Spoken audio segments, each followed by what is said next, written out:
Welcome to Sex Ed with DB. I'm your host, DB. Let's get into it.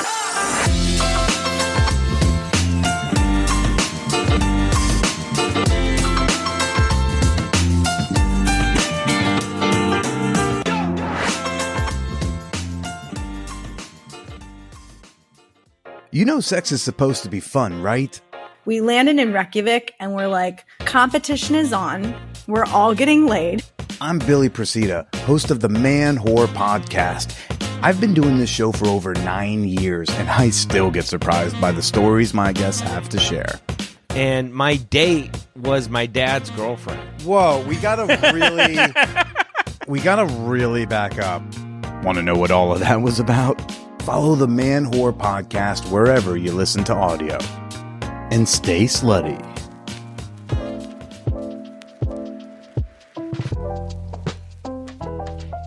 We talk a lot about sex ed, but when we're shopping for products to support our sexual wellness, exploration, and expression, we head to the experts at Lion's Den.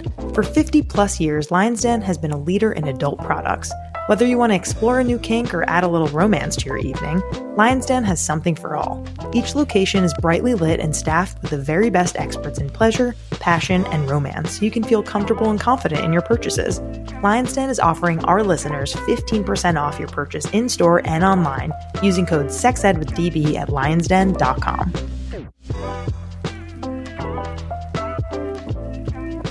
Magic Wand's story begins in 1968, a full year before we landed on the moon and about 6 months before bell-bottoms were trendy the first time. This is when the Magic Wand, the original personal massager, was first introduced, and I am so glad it was.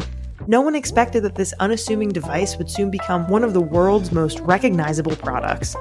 The Magic Wand Original exemplifies the phrase icon, and now it shares the spotlight with 3 equally impressive models: Magic Wand Plus, a corded variable speed massager; Magic Wand Rechargeable, a cordless multifunction device; and the first ever Magic Wand Mini, a new, compact, adorable, rechargeable massager. Every product that bears the Magic Wand name features the legendary power and historic pleasure that took the world by storm more than half a century ago. My personal favorite Magic Wand is the original. They sell millions every year, and for good reason. It's powerful and brings so much pleasure in all the right places. Want to get a discount on this amazing powerhouse? Go to sexedwithdb.com/magicwand to learn more.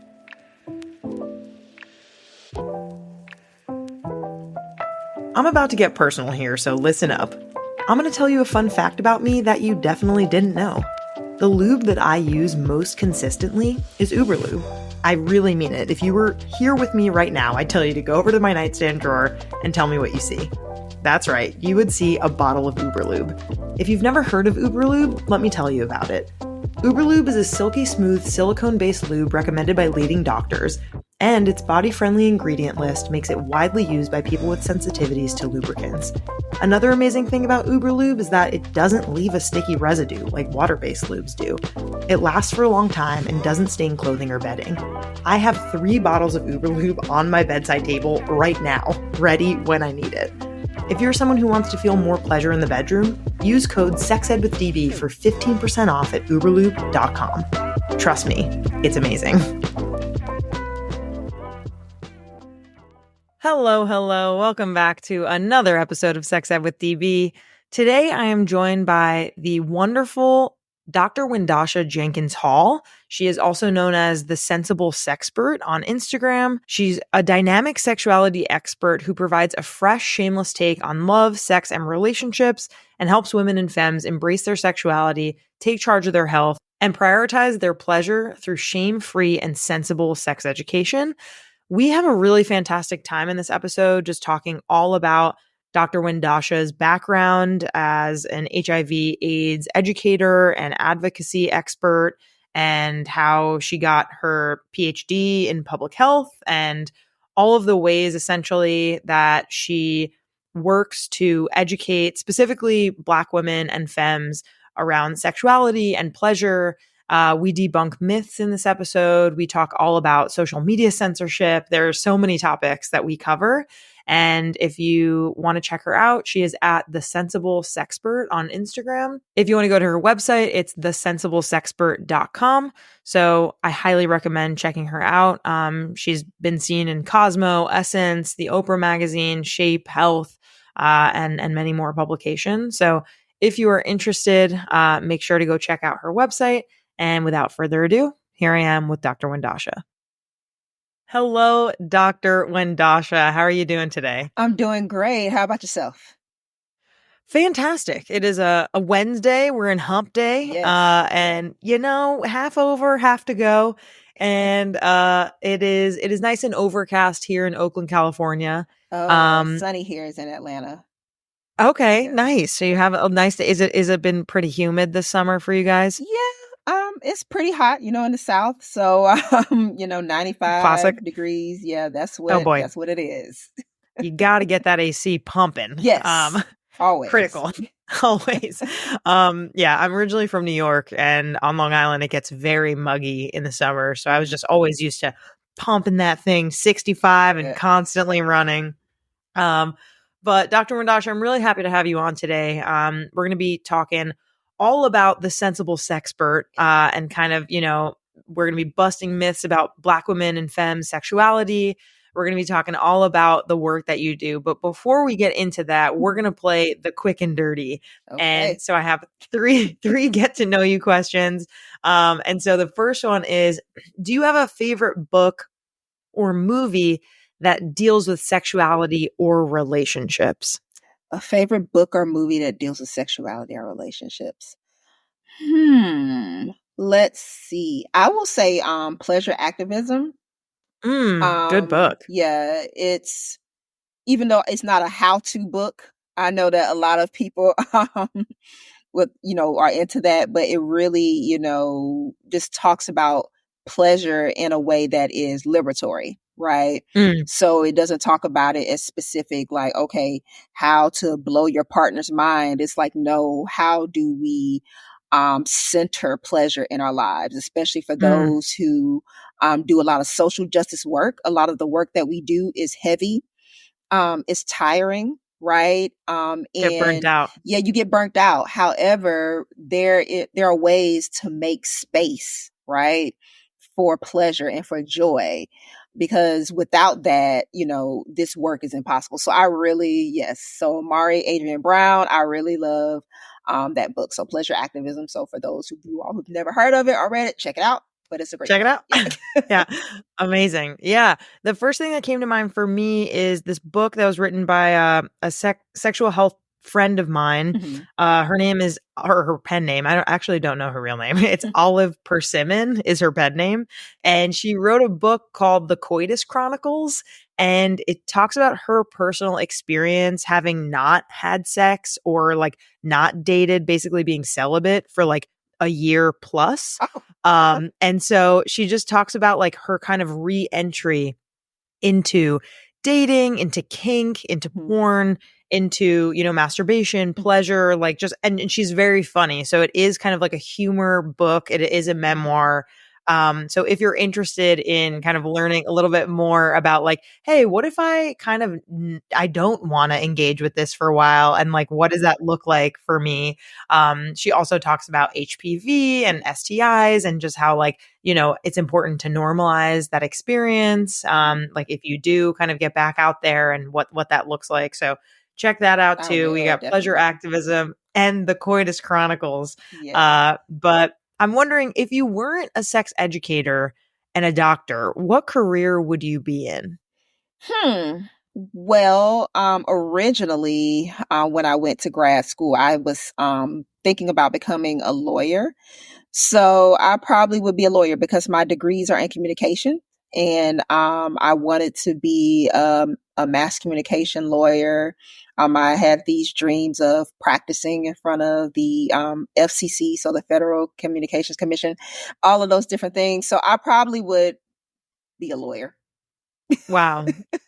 I feel like a lawyer is like equally as difficult, like school wise, and just kind of like there's so much going on there. I have some of my best friends are lawyers, and they work long hours. Yes. It seems it's very intense. Yes. I think if I weren't in sex ed, I think I would try to continue doing singing. I do sing on the side. And I think that would be really cool to kind of do like full-time musician stuff. But it's hard out there. There's a lot of people doing art and are really talented. And I think that's something that brings me the most joy out of sex educating. Well, you can make songs about sex education. And Listen, I've thought about that. Yeah, exactly. I do actually have a solo EP coming out in a couple months, so I'm excited to share. I don't know if I'm going to share. Thank you. Yeah. I don't know if I'll share that on Sex Ed with DB. I think it's going to be a whole other thing, but nonetheless, I definitely could kind of like write music about, let's talk about the vulva and pleasure and kind of like all there's definitely, really smart, funny people out there who are doing songs like that. I'll shout out my friend, the big Lissa. She has really great content on, she combines like theater and musical kind of like covers, and she makes sex ed songs. And so highly recommend checking her out. Okay, Dr. Wendasha, we have one more question in the quick and dirty, and then we'll get moving. So if you could fund a billboard with one message about sex education, what would it say? Okay, so I heard a sex educator one time say, "Dang, what is her name?" I'm trying to I've heard so many sex educators over my life, so I'm probably gonna think about it after this interview. Yeah. She was like, "We're all sexual from the womb to the tomb," and so yes. I know you probably heard this. Are you talking about Ivy Chen? No, it wasn't Ivy Chen who said it. Is it Michelle Hope? Yes. Michelle Hope. Yes. Michelle Hope. She's been sex educating for years and years now. Yes. So yes, that is who it is. So shout out Michelle. That's what I would put on a billboard. So I love it. I love it. Yeah. The reason why I said Ivy Chen is because in one of our first ever Sex Ed with DB episodes 7 years ago, I remember Ivy Chen saying that quote, and I am sure she was quoting Michelle Hope. Yes. Because I think that's such a good quote. I would probably say something like, masturbation feels good, don't feel bad about it. Okay. Something about like empowering other people to feel good in their bodies. And there's just so much shame, and there's so many Jesus billboards everywhere that why not kind of also have a masturbation billboard, it's critical for people to know. So let's get into this. I would love for you to share a bit about your journey to becoming the Sensible Sexpert. Like what inspired you to focus on sexuality education and do this work in the world?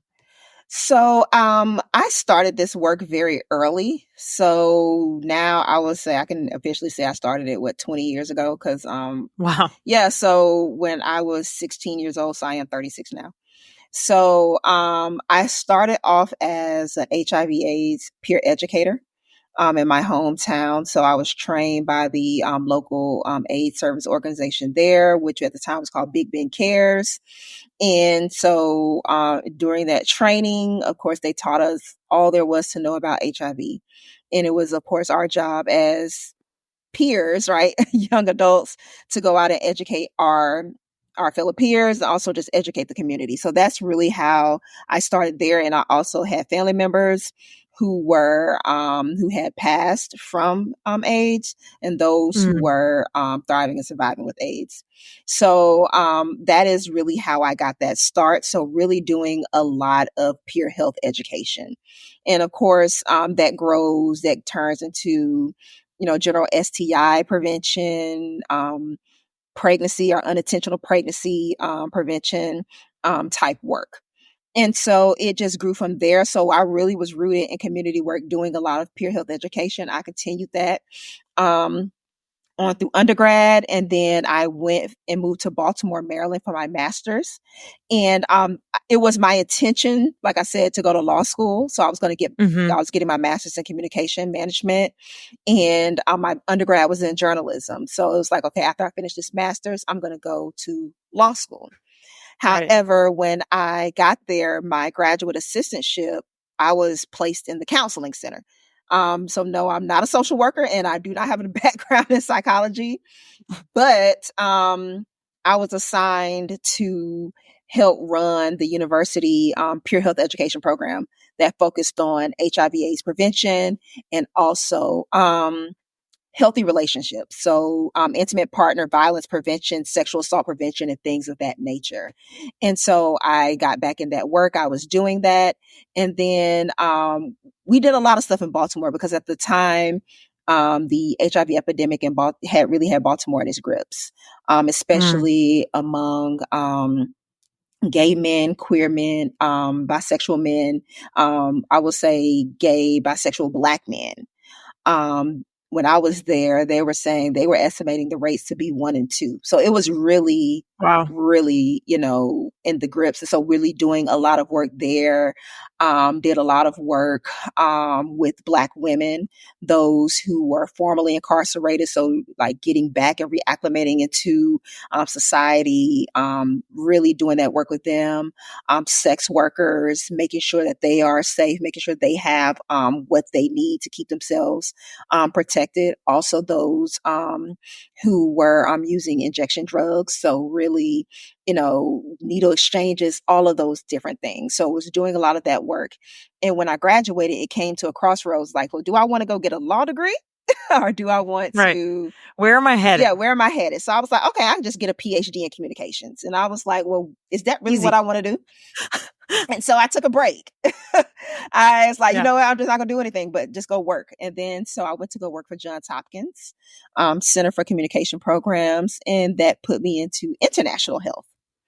So I was doing HIV prevention work and healthy timing and spacing of pregnancy work in Southern Africa.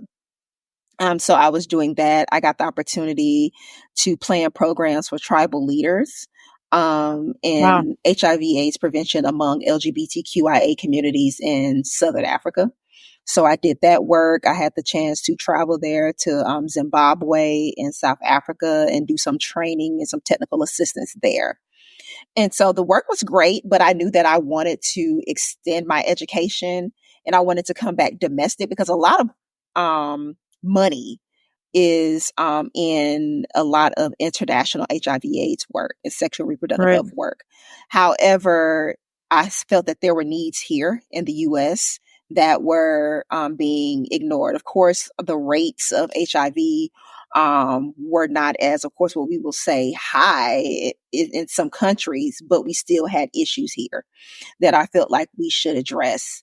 And also in our own backyard. Yeah, in our own backyard. So we're sending a lot of money, which I'm for, but it's like we weren't taking care of what we should have been taking care of here. And so I wanted to bring my work back stateside, and I started my doctoral program. And in that, I started to think about, we know how to prevent HIV, right? We know how to prevent unattended pregnancy. We know how to prevent STIs. We know all of these things. But the conversation around sex has always was just dealing with the mechanics of sex. So, of course, how not to get pregnant, how not to get an STI, or how not to contract HIV, how we, go about treating all of those things. But we really weren't talking about why people have sex in the first place. Right. And so outside of situations of assault, right, or someone is being forced into a sexual relationship, or outside of like survival sex or things like that, most often than not, people are having sex because it feels good. Right. Exactly. So because my background is in public health, so my doctoral degree is in public health. So in public health, we are very harm reduction, risk reduction. We focus on those aspects, but we never think about pleasure, right? Totally. And why people have sex. And possibly if we speak to pleasure, that can be a way of prevention. And so that's what I focus my work on in my doctoral program. My dissertation work was on hookups among college students. So why are students hooking up? What are they looking for out of these relationships? And I was really looking at it with Black women because the way we were framing hookups at the time. So when I was in my doctoral program, so between 2012 and 2017, hookups were this is something that everybody was talking about. The parents were afraid, like, oh, your child is going to go to college and hook up, and they're going to have all these sexual relationships, and they're going to be doing this and that. But they painted all college students with a broad brush, And I noticed that the experience for Black students on campus is different, especially if they go to a predominantly white institution, as opposed to a historically Black institution where they're the majority. So what do these sexual networks look like on a predominantly white campus, especially for Black women, and then Black women who are seeking heterosexual relationships when there tends to be a gender ratio disparity? And so that's really what got me into really looking at, why are these women having these types of sexual relationships? What are they looking to get out of these sexual relationships? And it just got me more into thinking, okay, one of the women said is like, hey, we like to have sex as well.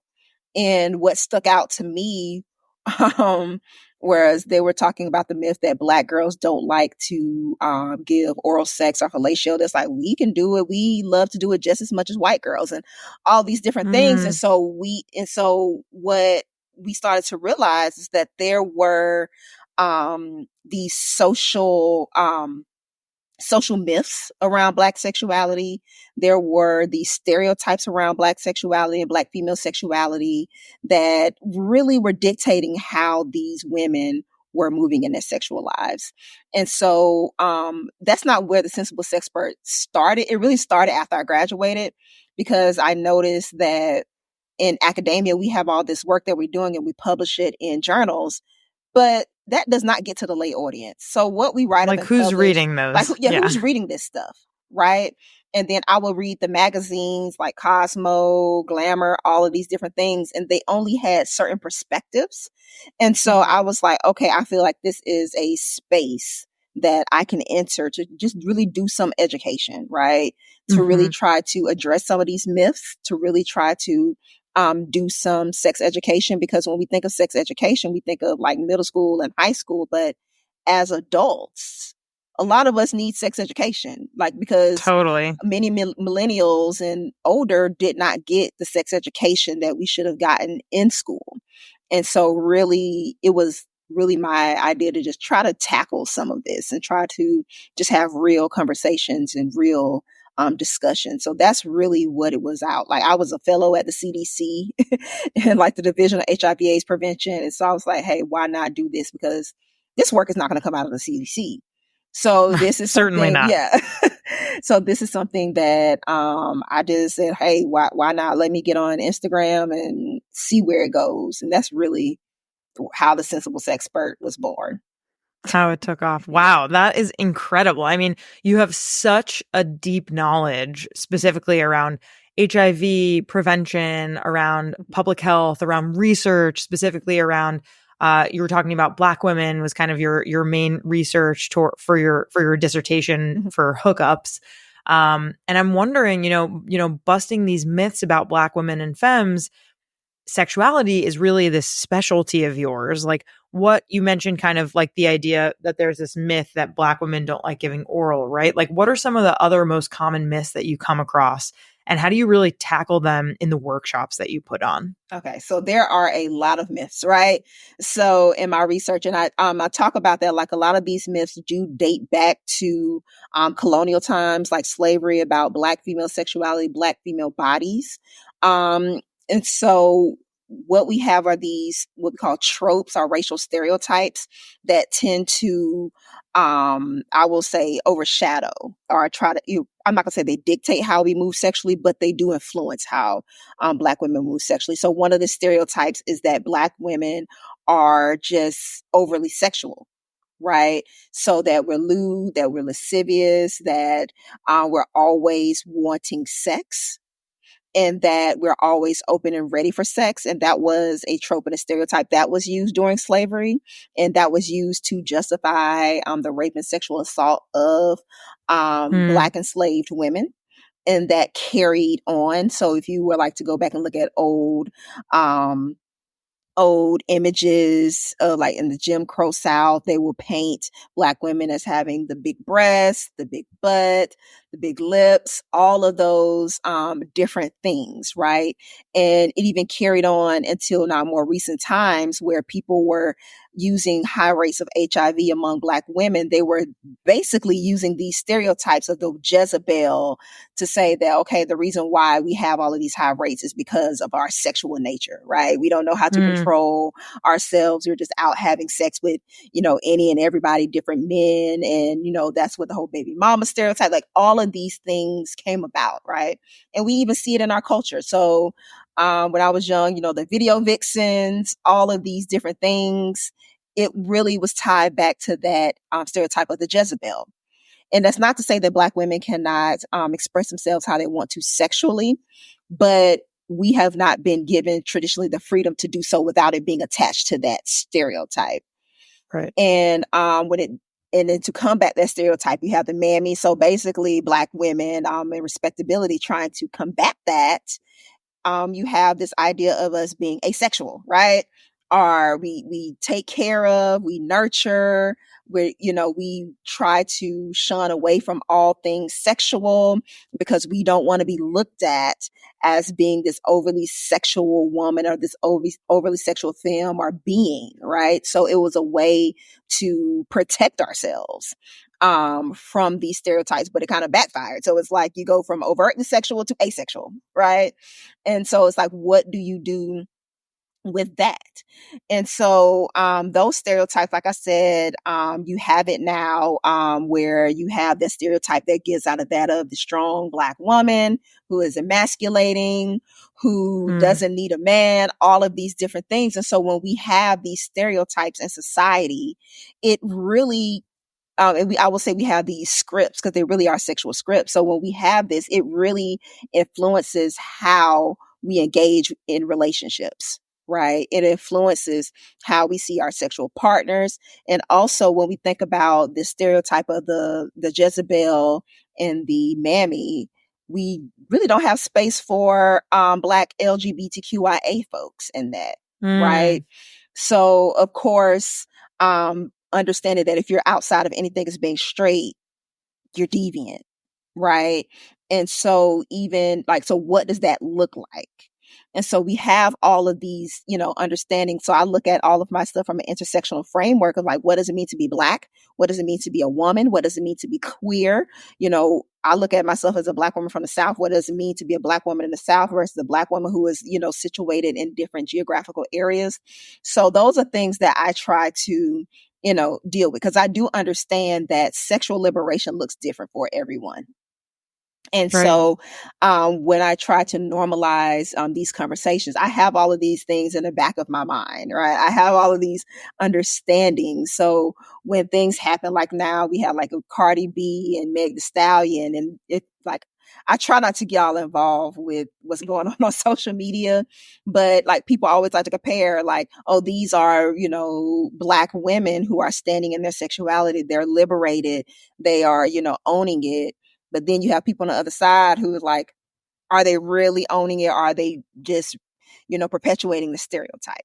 Right. And so those are those dichotomies that we always have to be with, like who owns the image, right? So what does that mean? If you're a Black woman and you love sex or you love kink, you love all of these different things, how can you express that, right? Walk in your truth, but at the same time, understand that society looks at it in a certain way, right? So like these are the conversations that I do like to have, because like I said, first and foremost, I will always be sex positive. I'm never going to be sex negative. So whether or not you want to, let your kink flag fly, great, fine. If you don't, that's great as well. But it's really in this space, it's really trying to look at the dichotomies, it's looking at the intersections, and really giving women and femmes the information to make informed choices and decisions for themselves.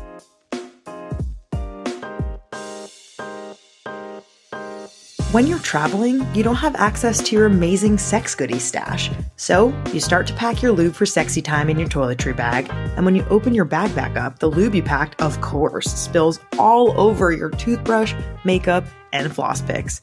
Enter a brand new product from Uberlube that will get your lube to your destination without spillage. their new good-to-go travelers. Perfect for your purse, pocket, gym bag, or carry-on luggage, the Good-to-Go Traveler features the same Uberlube product in a discreet aluminum traveler that comes in 6 colors.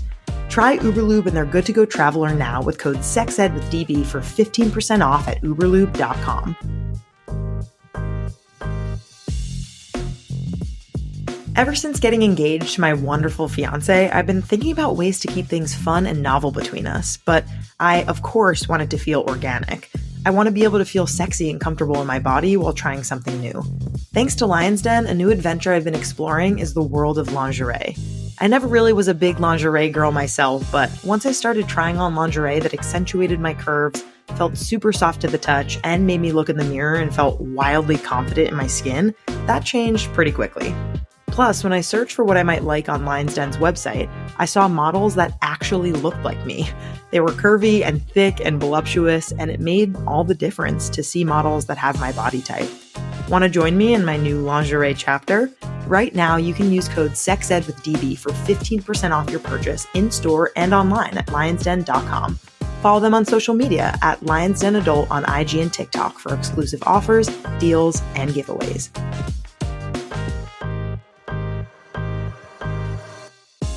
What if I told you that I did a masturbation experiment with the magic wand and the results were incredible? Don't believe me? Let me share a few things with the class. When using the magic wand every day, I experienced less stress, anxiety, and physical tension. I reported more frequent positive moods when using the magic wand every day, including higher levels of confidence. My level of horniness increased over time when using the magic wand every day. Want to see how else the magic wand impacted me positively? Go to sexedwithdb.com/magic wand experiment to learn more.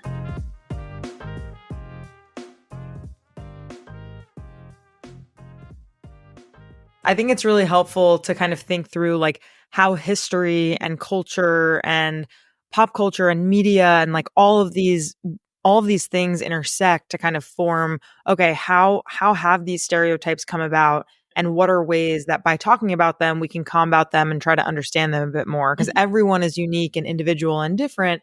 And yet like there is a reason why, you know, folks in power, predominantly like white men, are perpetuating these stereotypes. It's for their benefit, right? And so I think it's really important, especially in the context of health and public health, and when we're talking about HIV, when we're talking about relationships and all of these things, like we need to question why are things kind of set up the way that they are, and what has happened before our current time to make that happen. So I love those kinds of conversations too. I have my MPH. So I think a public health lens is like super important and really interesting to kind of think through, like I said, kind of like why things are the way that they are, and how like sex educators can kind of use that in order to inform people and make positive change. But you know, in terms of your social media presence with the Sensible Sexpert, I'm kind of wondering, you know, like socials, they often post challenges for sex ed professionals like us, right? And so like, how do you navigate these obstacles to effectively reach audiences who could really benefit from your expertise? And what strategies do you use to really tackle this online censorship as an educator in the field of sexuality? Okay, so social media, I will say there's a lot of noise. Sure is. On social media. So when I started, it wasn't that much censorship when I first started. So I started Sensible Sexpert back in 2018. So it wasn't that much censorship. But as things started to change, right? You had different laws come into place. You started to see a lot of our accounts get shut down because they were deemed inappropriate, even though we were educating, right? They kind of swept us all up into, you know, with sex workers, which is nothing wrong with sex workers, are people who are doing a lot of lewd and lascivious stuff on social media. And so in navigating that, you kind of have to change your message a little bit. Not saying change it, but you have to kind of change how you deliver it. And that has been, I guess, the most challenging. So on my page, what I used to try to do is not use actual like people, like you have to use drawings. I didn't go as far as to, start spelling sex different. I know people start spelling sex like SECK or I know we do that because SEG. our shit gets blocked all the time. So we just And have to shadow do what we gotta banned do. and all of those different things. But understanding that we are educating, understanding that we are bringing some knowledge to the space and to all of this noise. And I will say, as a Black sex educator, we have to compete with those who are doing this for entertainment. And so what I mean by that is, I will say now the most dangerous thing that could have been invented is a podcast microphone, because everybody now has a podcast and everybody Right. now is an expert, right? Mm-hmm. And so you have a lot of people who are getting on social media, creating videos that is a lot of misinformation. And when it, even not to think back to the stereotypes about Black women, Black sexuality, it seems like it's easier for you to get views and clicks and likes when you are doing something as a Black woman that's entertaining, especially when it comes to sex, right? So I follow different accounts, and I see some stuff that I'm like, wow, I'm surprised they even let that pass, right? Right. You could go on Instagram, TikTok, you can see strippers. I've seen actual porn on Twitter. Well, now X, should I say? Like, you can see a lot of different things, and that stuff doesn't get blocked. But once we do it, right, our accounts get snatched. We get shadow banned, right? Mm-hmm. And then one thing I think in facing a space as a Black woman is showing up as your authentic self and not using your own sexuality to get views and likes. And so what I mean by that is a lot of times if you are saying that you're in this space, and this could be for other, other races, other ethnicity as well, but I can just only speak as a Black woman, it seems like people expect you to be overly sexual. Right. They expect you to show up kind of sometimes looking sexy. And it's like, ooh, let me show you how to put on this condom. And you like being tantalizing and titillating. And that gets likes versus like, hey, I'm here to show you how to put on the condom. Nobody wants to see that, but you want to see something that's more titillating. And so combating that, like that has also been a thing as well. So it's like the person who is, I have nothing against twerking. I like booty shaking. I do it myself.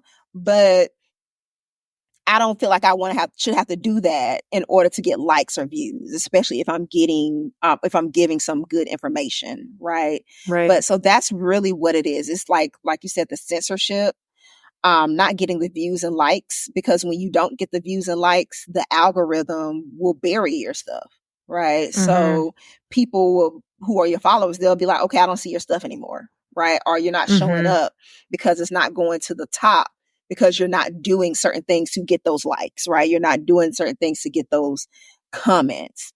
And so, yeah, I've been shadow banned before, and I didn't even know why I was shadow banned. Like, I was like, what did I do to get shadow banned? It was very random. It was very random, but it's like, but I'm on, like, I follow strip clubs on Instagram. They're never shadow banned.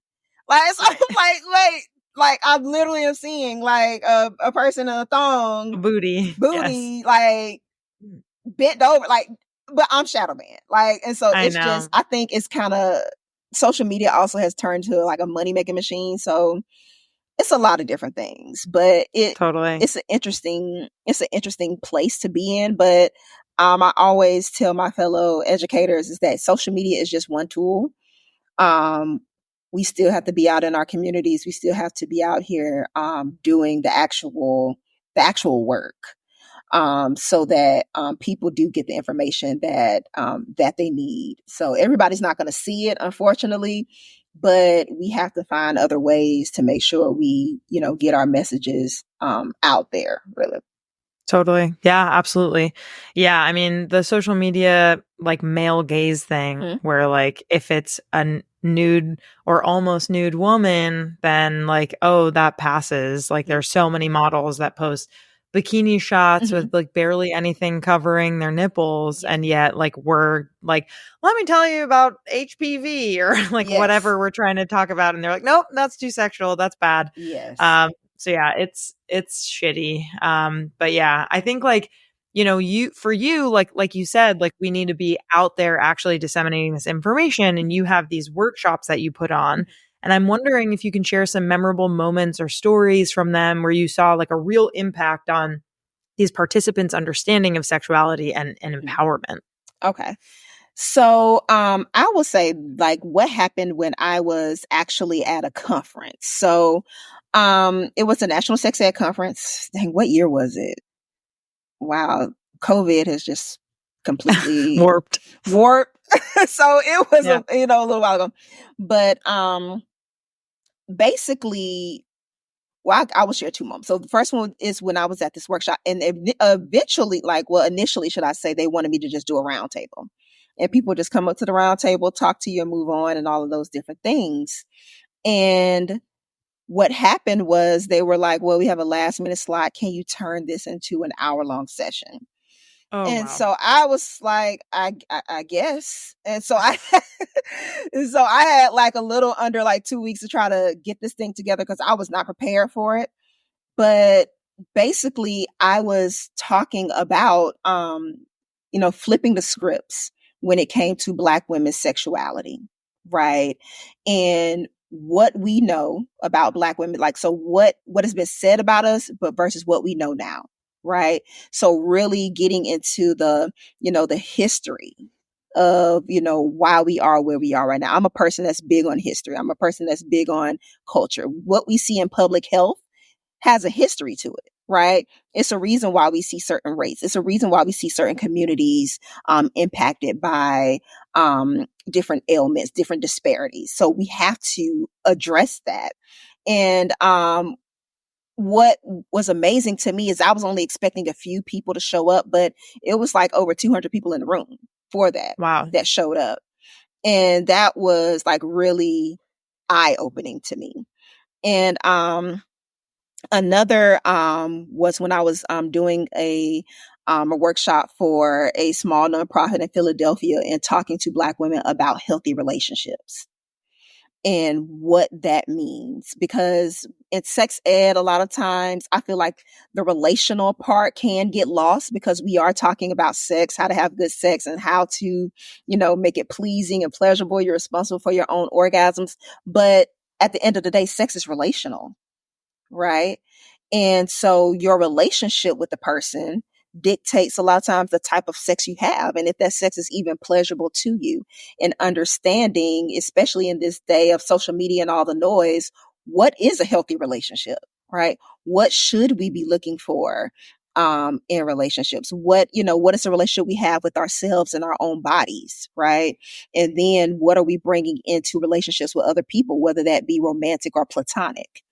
And and it was just a good, intimate conversation because, even though it was adult women, millennial women, questions that were being asked, it was like, wow, these are some conversations that we didn't get the chance to have with our mothers or our grandmothers, right?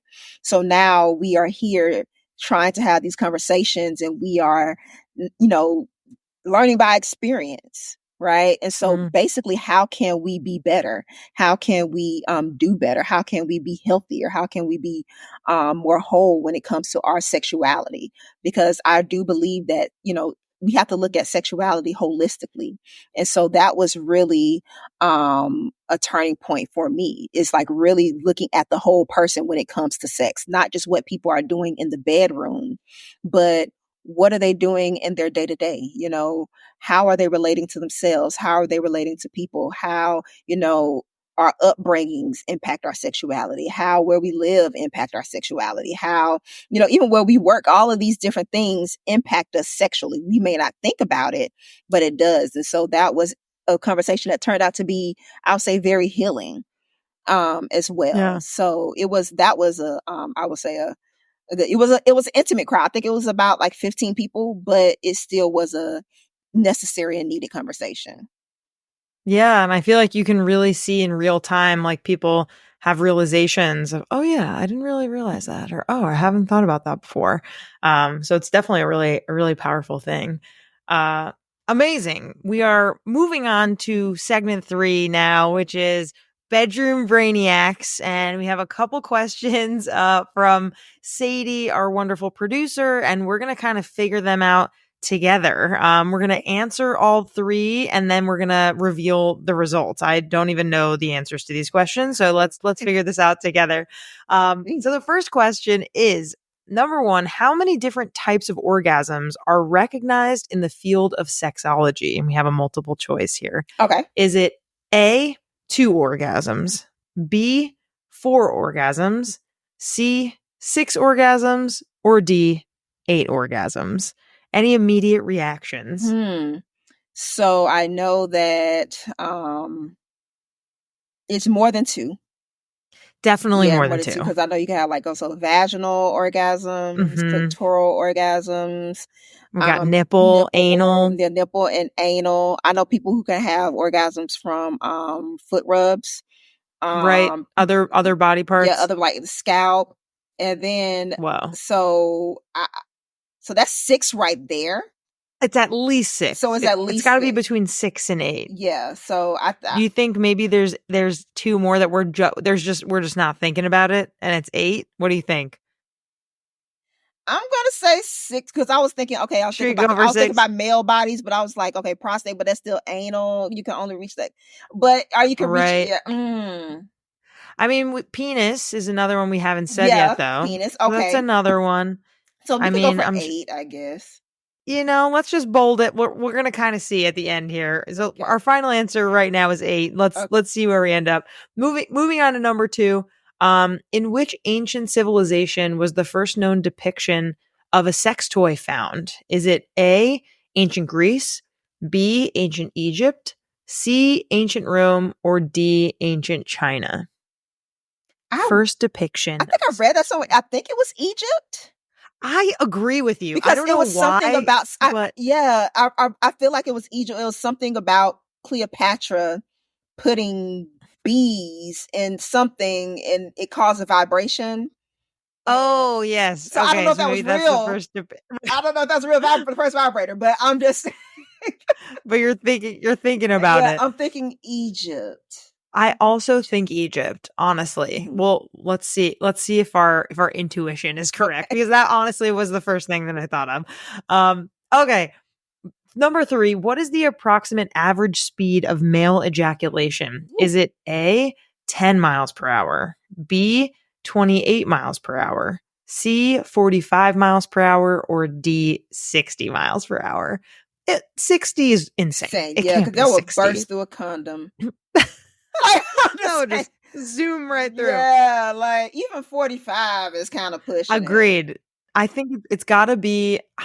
My feeling about it is that it's 28. Okay, I just feel like it's so specific. We can go with 28. Because 60 is a lot. Like, it's definitely not 60. That would you're literally on the highway. Yeah, you're coming as fast as you're driving on the highway. Yeah, it's not happening. No, I know if it was sneezing, that's different. But you're forcing, That's interesting. That's an interesting next question. How fast is the average sneeze coming out? All right, let's go with B, 28 miles per hour. We'll see how we did. We have one more question, which is which famous historical figure is rumored to have invented the first modern condom made of linen? Is it A, Casanova, B, Cleopatra, C, Leonardo da Vinci, or D, Queen Victoria? Made of linen?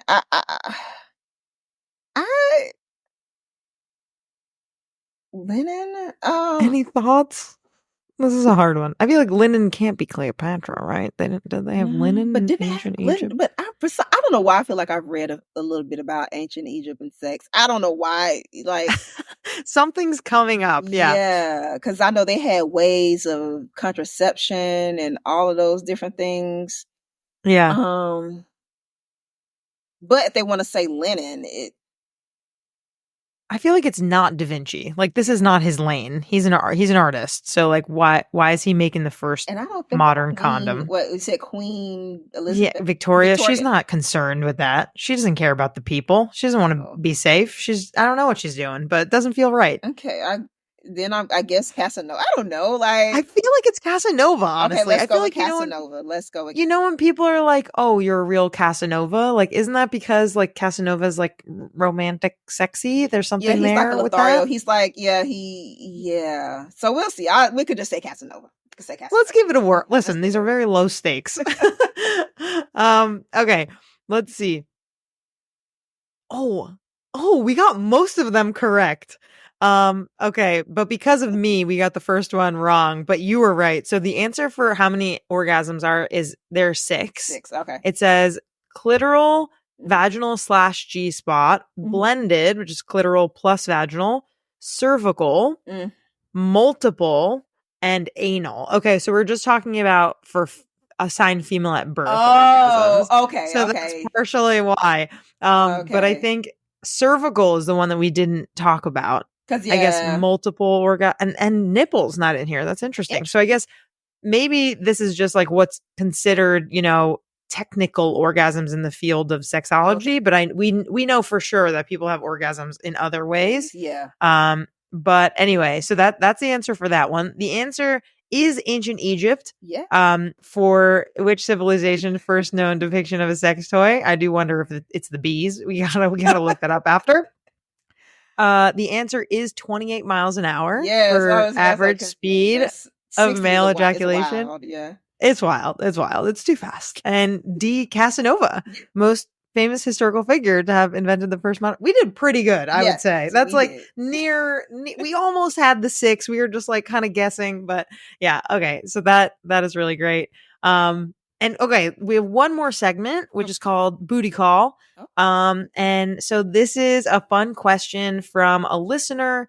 And I'm just going to read it and then we can kind of react to it and see how we feel. So the question is, I'm a bisexual woman in a relationship with a man.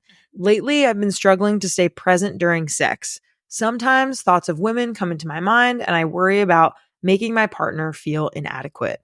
I feel there's a desire within me that I'm not sure how to fulfill in a monogamous relationship with a man.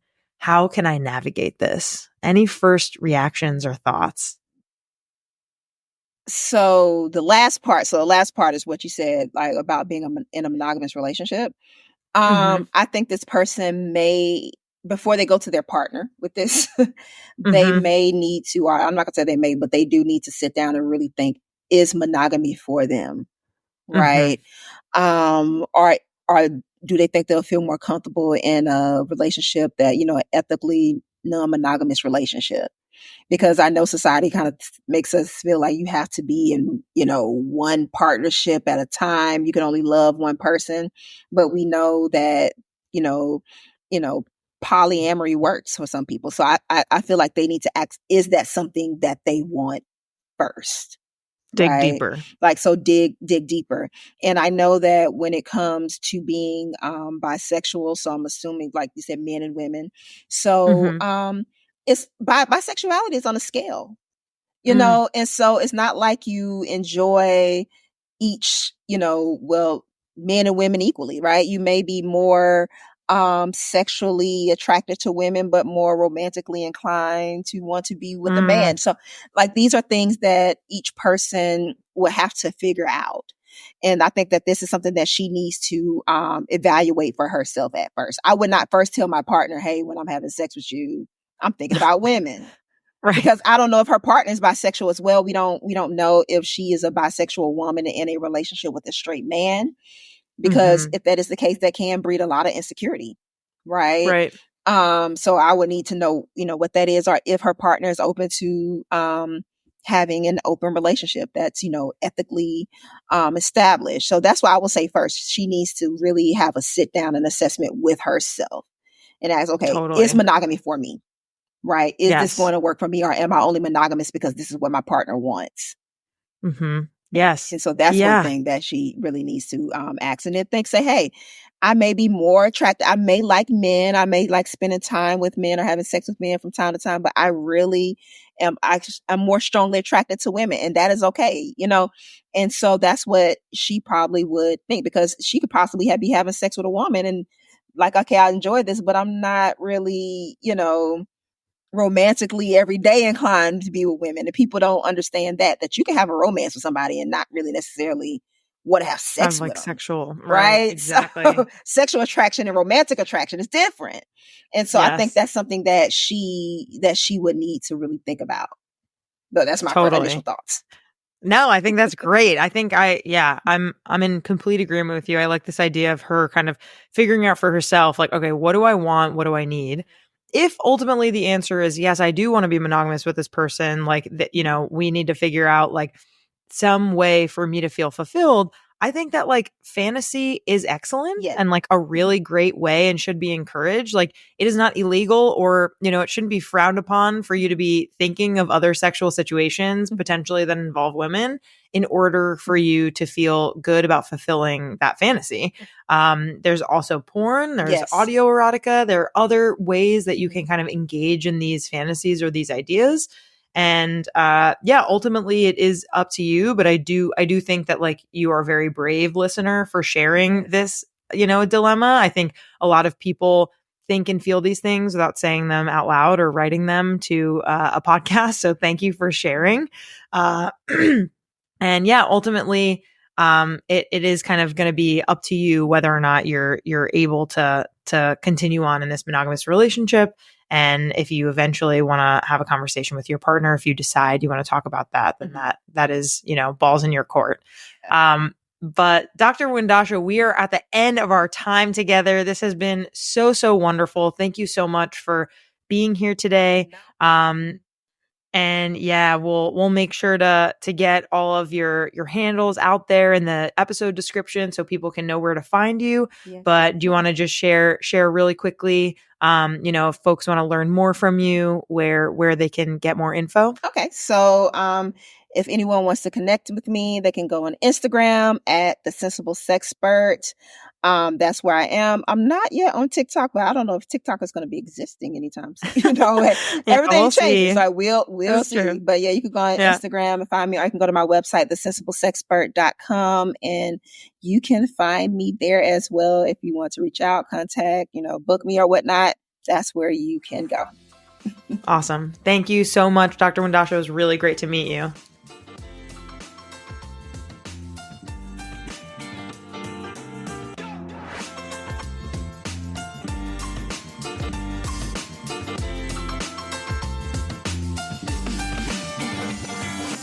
Our creator, host, and executive producer is me, Danielle Bezalel. Our communications lead is Catherine Cohen. Our producer is Sadie Leegee. Our marketing coordinator is Mitch Coburn. Our social media coordinator is M. Kirsty Frazier. Our music theme is by Hook Sounds. Thanks so much to our featured guests, partners, and listeners. Want to partner with us? Email us at sexedwithdb@gmail.com. Do you have a silly sex story to share, need some advice, or have thoughts on the episode you just heard? Give us a booty call for a chance to be featured on the podcast. Check the show notes for the details. For more sex ed content, follow us on IG at sexedwithdb podcast and on TikTok at sexedwithdb. Want to know your sex toy zodiac sign? Go to our link tree on our IG now. See you next time.